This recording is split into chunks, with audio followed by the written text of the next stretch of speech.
Junior Kanye is a hypocrite.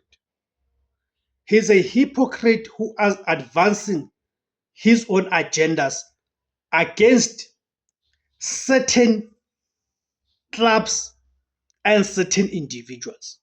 I'll tell you why I'm saying that.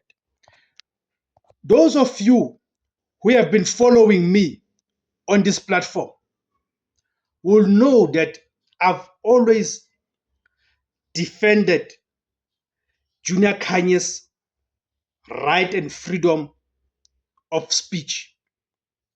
And even to this day, I've not wavered on that. I still maintain that Junior Kanye's, just like anyone else who's a citizen of this country,